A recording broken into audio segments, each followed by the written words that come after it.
Zakona o enkratnem pokojninskem dodatku.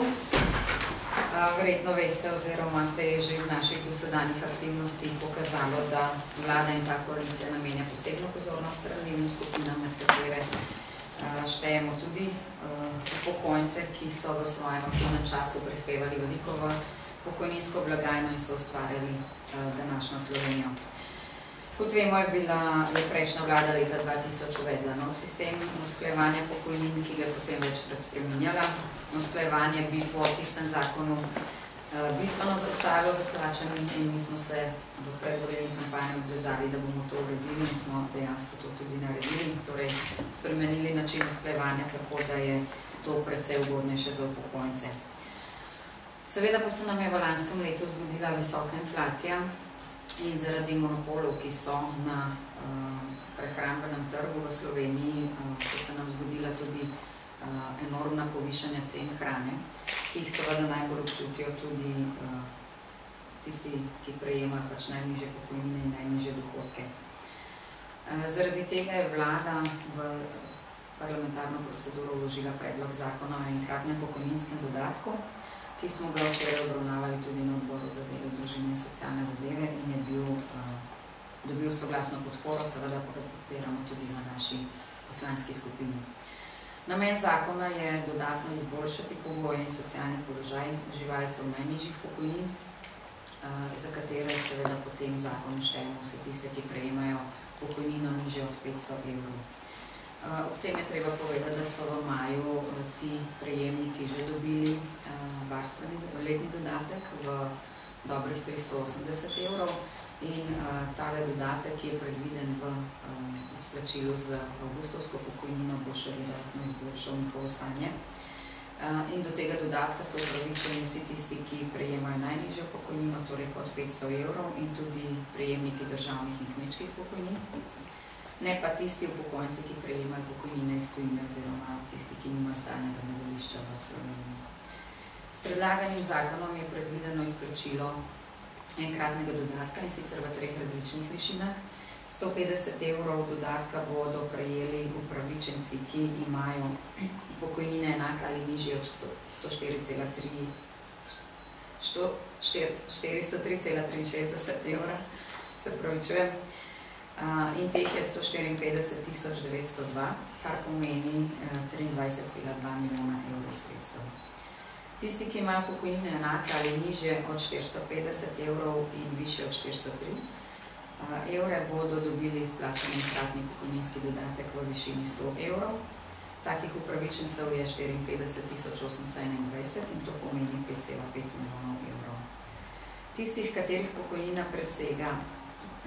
ne presega 450 evrov in hkrati, torej ki presega 450 evrov in hkrati ni višja od 500 evrov, se pravi med 450 in 500, pa bodo prejeli enkratni dodatek v višini 80 evrov. Teh upravičencev je 43 019, za kar je potrebnih 3,4 milijona evrov. Skupaj bo torej potrebno za izvedbo zakona zagotoviti 32,1 milijona evra, dodatek pa bo prejelo več kot 252 000 upokojencev.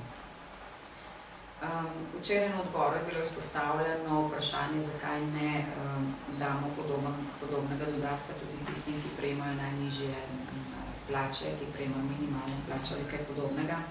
Mi smo s tem zakonom želeli urediti oziroma nekaj narediti za upokojence, zato tudi zakon o enkratnem pokojninskem dodatku, medtem ko smatramo, da smo kar nekaj ukrepov za druge skupine prebivalcev že naredili. Tako smo povišali otroški dodatek, dodatek za velike družine, sprejeli zakon o štipendiranju, ki bistveno povečuje sredstva za štipendije in omogoča tudi večjemu številu dijakov in študentov, da bodo prejemali štipendijo. Sprejeli smo dodatno dohodninsko olajšavo, dvignili znesek minimalne plače, to prejema po današnjih podatkih 16 000 upravičencev. S tem, da je tukaj pač potrebno povedati, da je bilo potrebno doseči soglasje med socialnimi partnerji in vlada je predlagala povišanje za 2% več, vendar se delodajalci s tem niso strinjali, zato je bil pač sprejet tak sklep. Uredili smo subvencionirano prehrano za 96 000 dijakov, razbremenili starše plačila vrtcev za drugega in nadaljnje otroke in še nekaj drugih aktivnosti. Mi se zavedamo, da gre to za enkratno pomoč, glede na situacijo, v kateri smo. Seveda pa se s tem skrb za upokojence in tudi druge skupine ne končuje, ampak bomo tudi v prihodnje sprejemali ukrepe, s katerimi bi jim olajšali oziroma omogočili solidno in dostojno življenje. Če imate mogoče še kakšno vprašanje? Maček, veste, kdaj lahko pričakujejo pokojnici že potek, ta dodatek? Avgusta, z avgustovsko pokojnino, konec meseca avgusta bodo dobili še ta dodatek. Je to naključje ali da se časovno izide glih pred volitvami ali pač? No, nam zadnjega pol leta ali pa še več očitajo vsako stvar, ki jo naredimo, da je predvolilna. Ob tem, da pa na vsake seji poslušamo, da določeni sloji prebivalstva živijo na robu, na pragu revščine in tako naprej. Pač, ko je zakon bil pripravljen, to je najkrajši možni čas, ko je stvar tudi možno izvesti.